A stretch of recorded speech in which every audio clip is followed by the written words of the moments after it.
Тыңдаңыздар. Құс төресі бүркіт жан-жануарлар арасында өтетін қазақша күрес сайыста шақырады. Сайыста жеңіп шыққан балуанға арнаған арнайы сыйлық бар. Бұл сайыста қазақ даласының түкпір-түкпірінен келген балуандар күш сынасады. Қанекей кім күштеген? Тыңдаңыздар. Құс төресі бүркіт жан-жануарлар арасында өтетін қазақша күрес сайыста шақырады.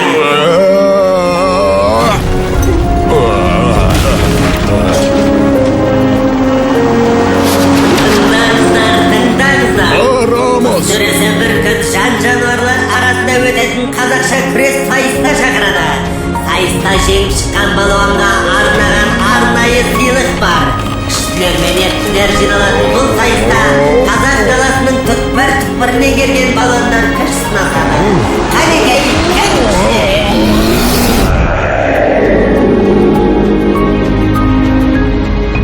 Бұл жарыста жеңіске жету оңай емес.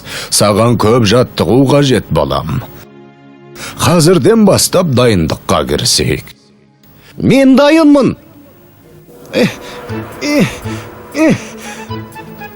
Төзімді бол. Бұл да балуанға аса қажетті қасиеттің бірі. Жарты жолда жігеріңді жасытып алсаң, жеңіске жету қиын болады, ұқтың ба? Ұқтым. Ал енді мына қапты тастарға толтырып әкел.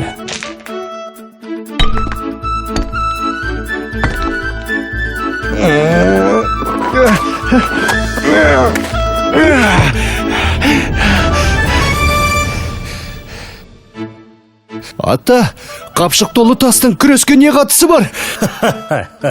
Керек тастың ауырлығы жоқ деген балам.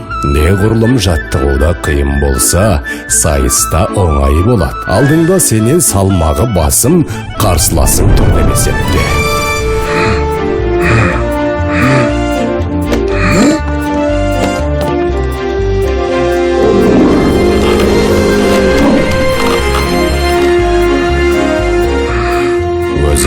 Күші басым қарсыласыңды әдіс айламен ғана алуға болады.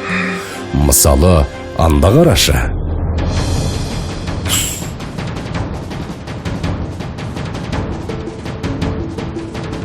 Міне, екеуінің күші тең емес. Алайда кішкентай Дәуіттің әрекеті үлкен жыланның бетін қайтарды. Түсіндім, ата.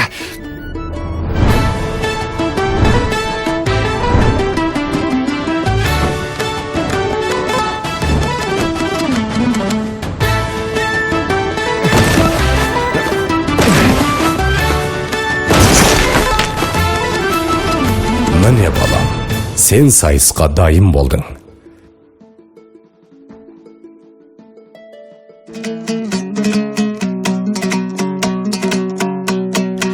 Қой болсақ та момынды, күдірейтіп жонымды, сөз сөйлесем қонымды, шешіп алмас тонымды, азулыға алдыртпай. Әне шетелден келген көрермен қонақтарымыз қазақтың ұлттық тағамы қымызды сүйсіне ішіп отыр. Әсіресе Африкадан келген мүйіз тұмсық кесеге қайта-қайта қол созуда. Ас болсын, мырзалар. Oh yes, Kumaz, very good. Арқар мүйіз қайрабап қасқырға шабыр мекен біз. Бұл жарысқа қазақ даласының түкпір-түкпірінен келген ең мықты балуандар қатысып отыр. Осы күрес сайысын біз жеңімпаз балуанның атымен атауды ұйғардық. Күш атасын танымас деген.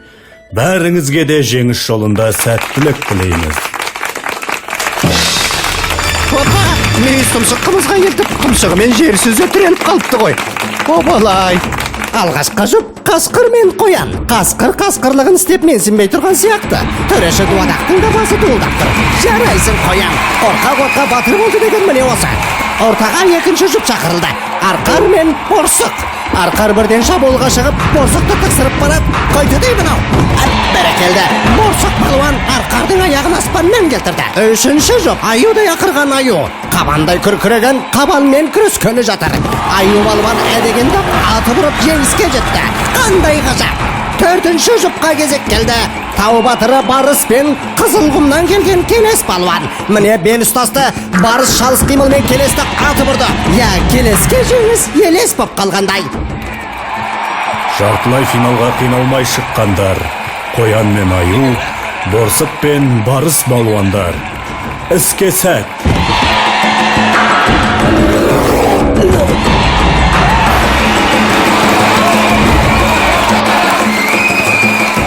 Міне көптен күткен ақтық сайыс келіп жатты. Орман алыбы Аю балуан мен Тау батыры Барыс балуан. Кім жеңеді? Бүкіл қазақ даласы көз тігіп отырған бұл сайыста қай балуанның күші басым болар екен? Жайқын күш иесі Аюдың темірдей құрсауынан Барыс ептілігінің арқасында тағы да сытылып шықты. Аю қалай лақтырса да Барыс аяғынан тік түсуде. Қандай ептілік, қандай төзімділік.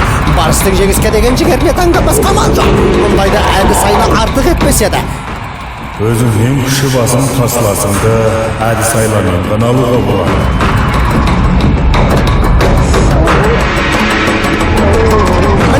Барыс емін тауып Аюды алып ұрды. Таза жеңіс, ғажақ. Міне жеңімпаз да анықталды. Барыс балуанның құрметіне бұл сайысымыз ендігі жерде Қазақстан барысы деген атпен өтетін болады. Құттықтаймыз. Жарайсың балам. Сен қазақша күрестің мәртебесін тағы да бір көтеріп тастадың. Ұлттық күресіміздің абыройын асқақтатады.